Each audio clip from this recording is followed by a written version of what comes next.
Generally पूछता है what is salt bridge. तो सॉल्ट ब्रिज क्या होता है, एक यू शेप्ड ट्यूब होता है जिसमें हम लोग अगर अगर और जिलेटिन के थिक पेस्ट को किसको अगर अगर और किसको जिलेटिन, अगर अगर और जिलेटिन मतलब जेली बेली, अभी स्लाइड जो यूज करते हैं, अगर अगर और जिलेटिन के थिक पेस्ट को KCl या फिर NaCl के साथ सॉलिड फॉर्म में क्या कर दिया जाता है, यू ट्यूब में डाल दिया जाता है, यू शेप्ड ट्यूब में, तो उसको क्या बोला जाता है, सॉल्ट ब्रिज। तो लिखो it is a U shaped tube, it is a U shaped tube, it is a U shaped tube in which a thick paste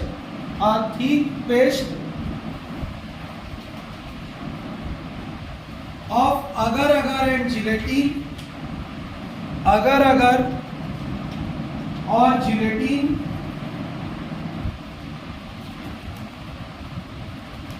is mixed with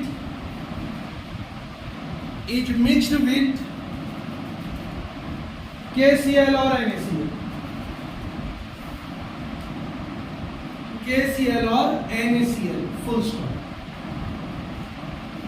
मतलब एक यू शेप्ड का ट्यूब होता है जिसमें अगर अगर और जिलेटिन के थिक पेस्ट को किसके साथ मिला दिया जाता है, KCl और NaCl। अब इसका वर्क क्या है या फंक्शंस क्या है, functions of salt bridge. Salt bridge के क्या क्या कार्य होते हैं, what are the works of salt bridge बोले या फंक्शंस बोले, तो सबसे पहला है, कल बताया गया था, क्या बताया गया था, जब दो बीकर लिया जाता है और दोनों बीकर में क्या हो जाता है, प्रोसेस स्टॉप हो जाता है, प्रोसेस क्या हो जाता है, स्टॉप हो जाता है। तो स्टॉप हुए प्रोसेस को वापिस से क्या करने के लिए, स्टार्ट करने के लिए हम लोग किसको गर्म करते हैं, KCl और NaCl को गर्म करते हैं। तो क्या लिखेंगे, to maintain electrical neutrality of electrochemical cell, electrical neutrality of electrochemical cell, उधर ही बैठ जा पीछे, electrochemical cell, इलेक्ट्रोकेमिकल सेल की क्या चीज को बनाए रखता है, इलेक्ट्रिकल न्यूट्रलिटी को।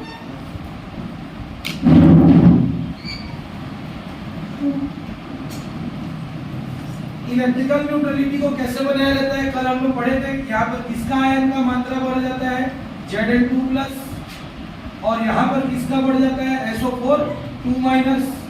तो जब इसकी मात्रा यहाँ बढ़ जाएगी और इसकी मात्रा यहाँ बढ़ जाएगी तो रिएक्शन क्या हो जाएगा, स्टॉप हो जाएगा।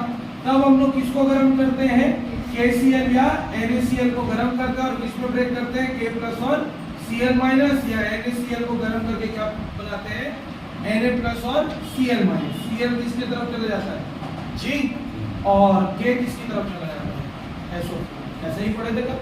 पहला पॉइंट क्या लिखेंगे, to maintain electrical neutrality of electrochemical cell. दूसरा, टू मेक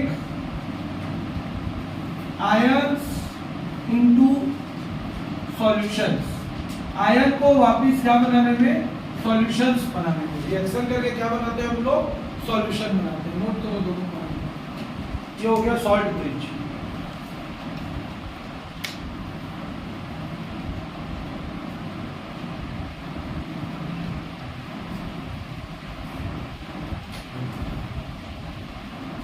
डन। ये है सॉल्ट ब्रिज और उसके वर्क। इरेज करूं, ये तो कहा, इसको थोड़ी करना है।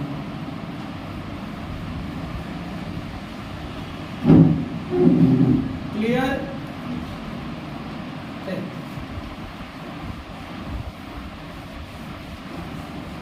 अब आज जो टॉपिक पढ़ेंगे वो सब 11th का 12th का टॉपिक।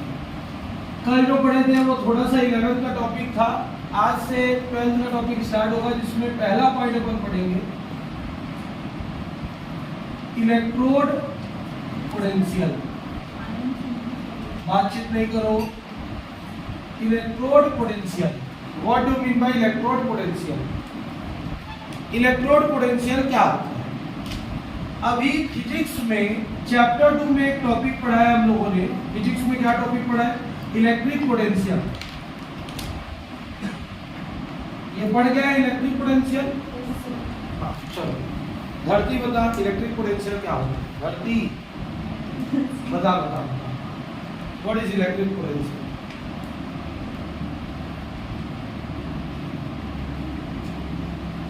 नहीं, इंडिया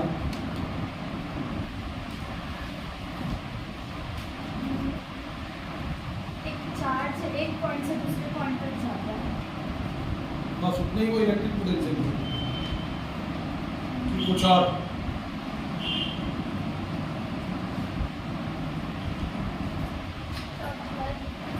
बोल बोल बोल बोल। The work done on bringing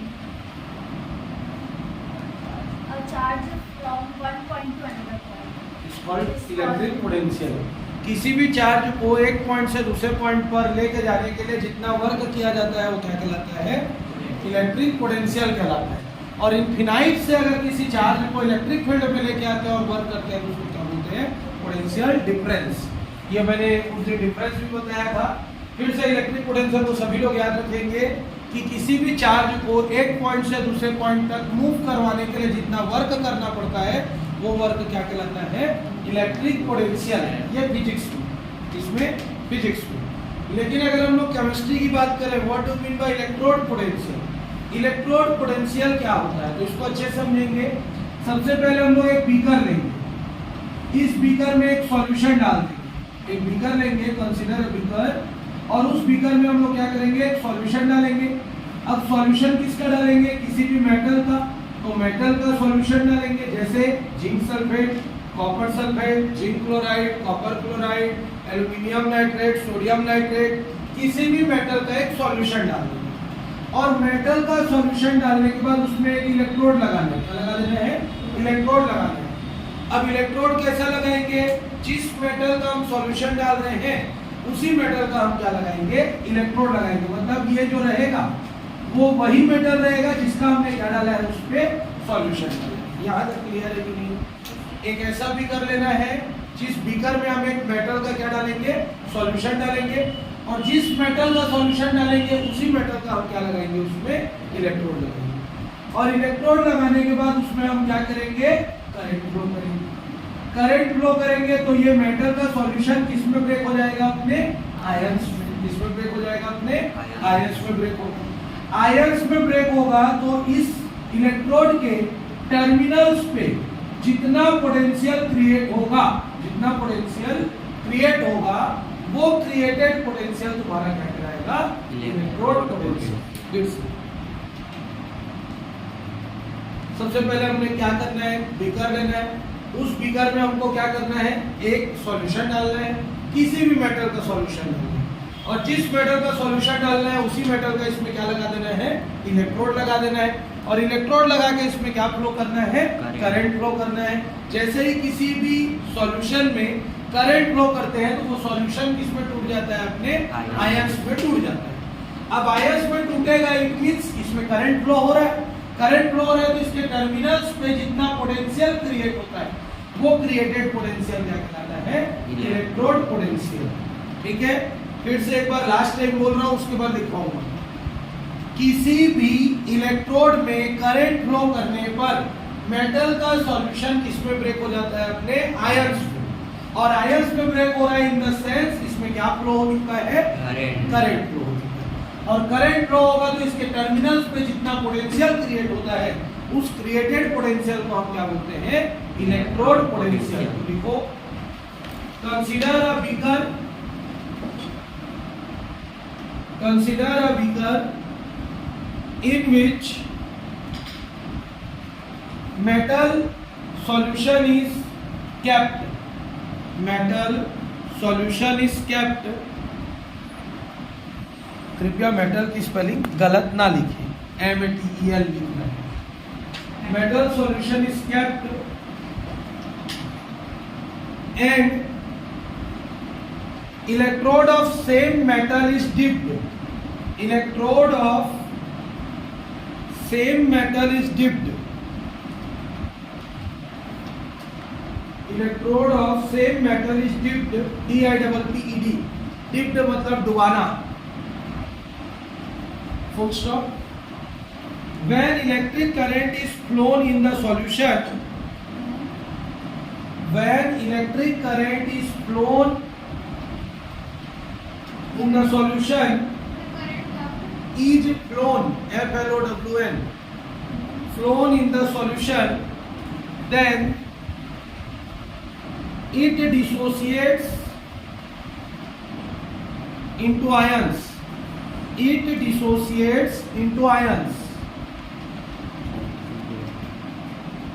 It dissociates into ions. Full stop. The potential created on the terminals of the electrode, the potential created on the terminals of the electrode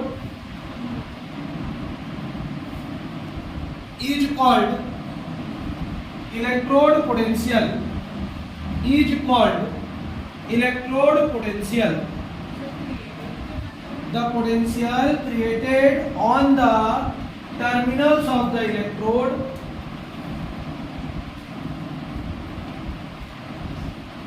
is called electrode potential. Clear है कि नहीं? Drawing को बनाओ उसके नीचे में, drawing को draw करो।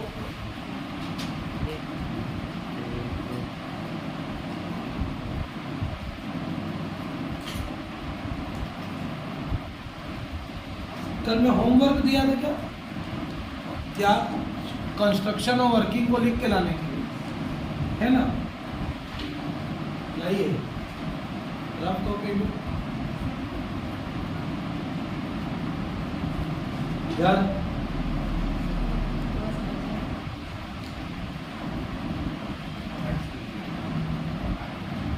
बाहर चला गया। ठीक सर जी, आप मकाम सर जी, हाँ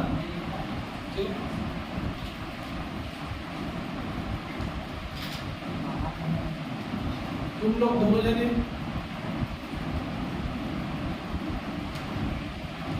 थोड़ा सा बचा है। सुनहरी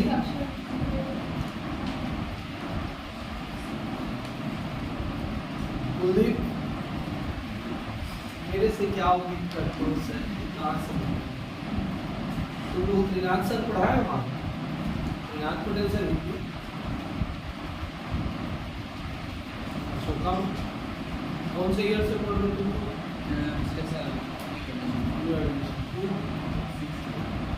तेरे को पढ़ाए क्यों त्रिनाथ पटेल सर?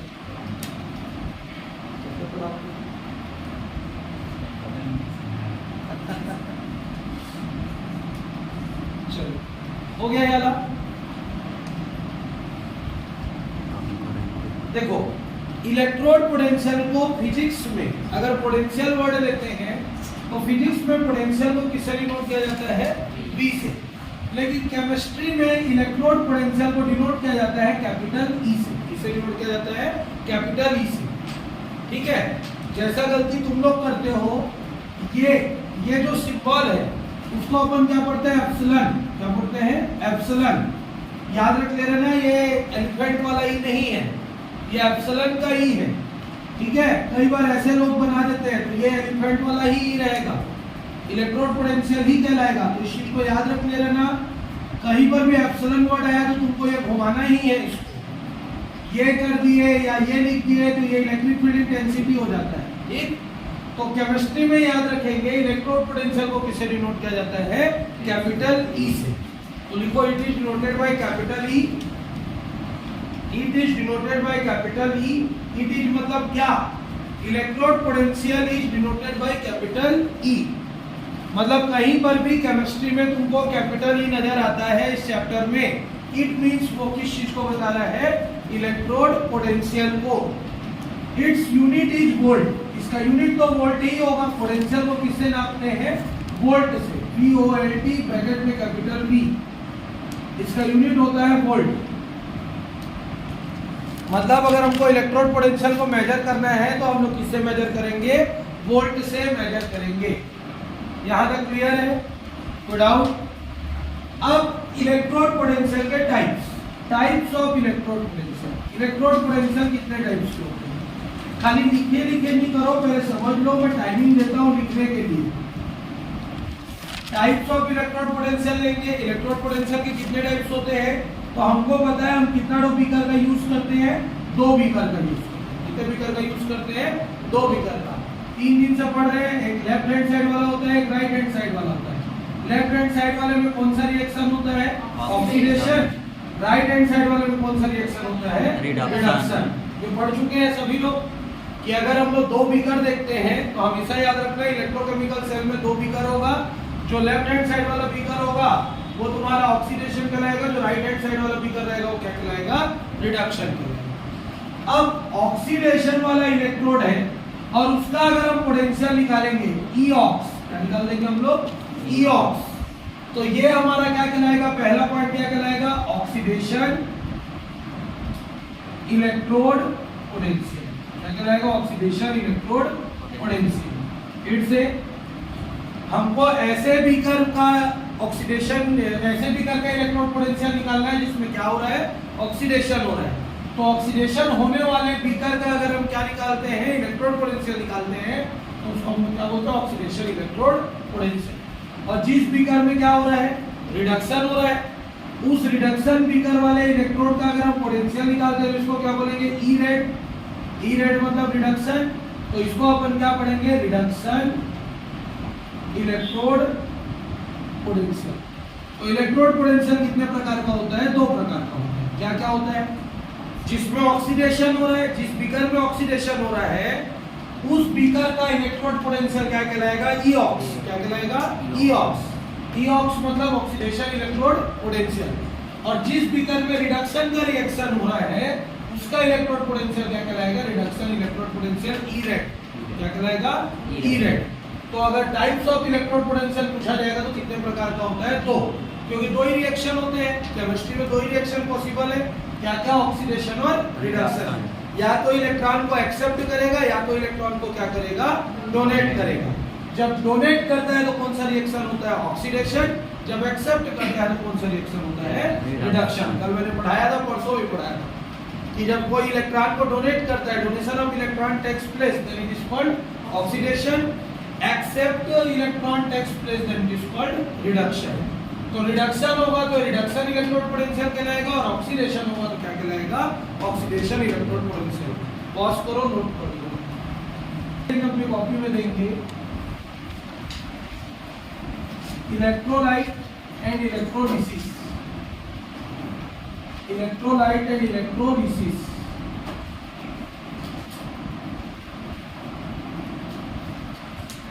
इलेक्ट्रोलाइट और इलेक्ट्रोलिसिस क्या होता है? ऑन कर देना वीडियो। इलेक्ट्रोलाइट और इलेक्ट्रोलिसिस क्या होता है बताओ? पढ़ चुके हैं पहले भी। श्रद्धा बताएगी व्हाट इज इलेक्ट्रोलाइट। बताओ। क्लास 6 7 8 से पढ़ते आते हैं। कोरोना में तो 9 10 11 12 तो पढ़ी है, 10 तो पढ़ी है ना? हाँ बता।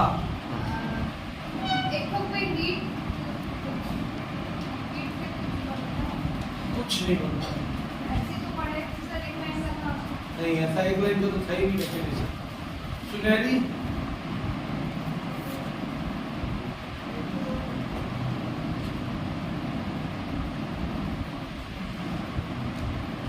why you don't?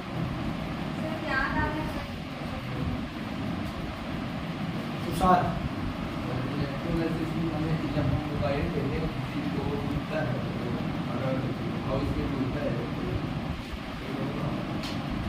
अलग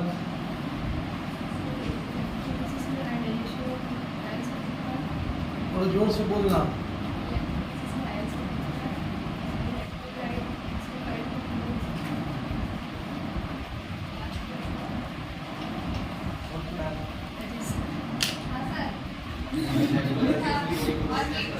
तुम लोग तो electrolyte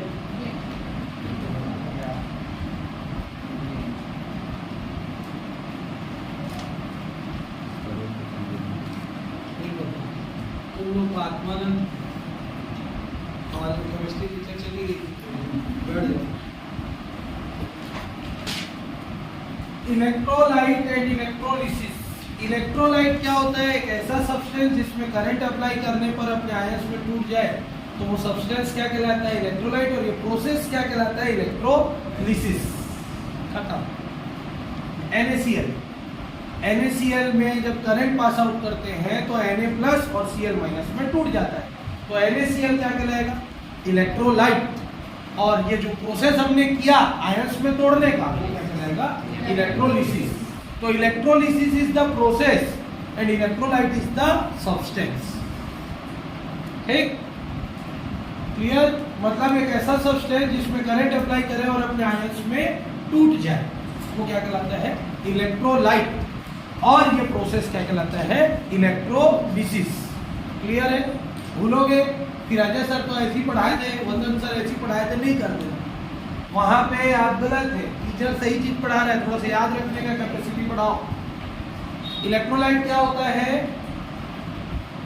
when electric current is passed through any substance, लिखना नहीं, बाद में लिखना, substance, then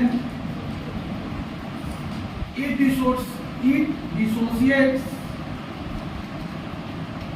into its ions. Such substance is called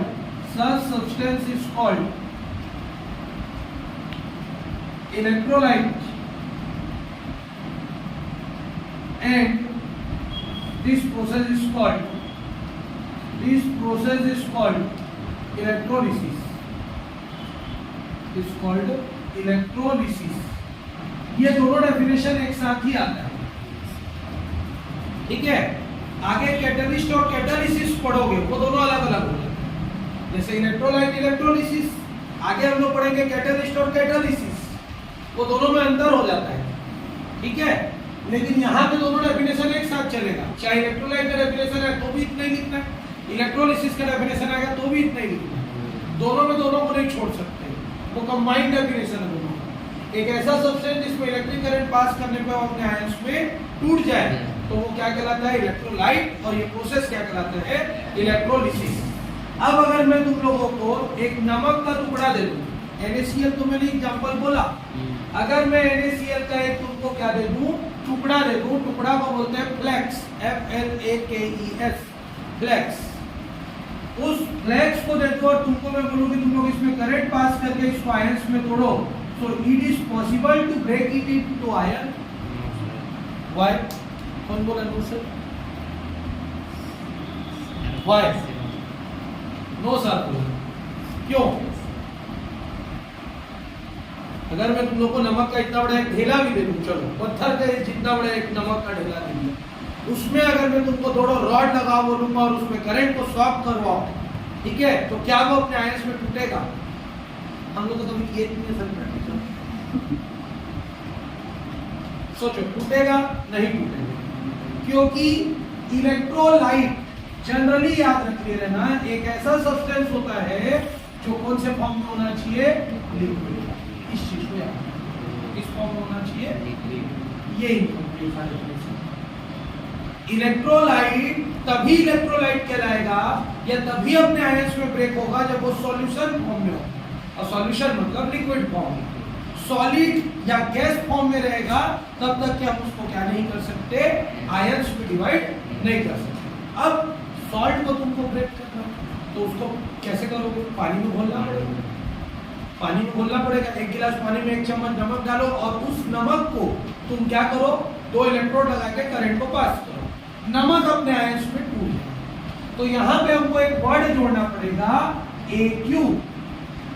AQ मतलब एक्वस, एक्वस मतलब वाटर, मतलब NaCl वाटर में डिजॉल्व है, मतलब वो सॉल्यूशन बन चुका है।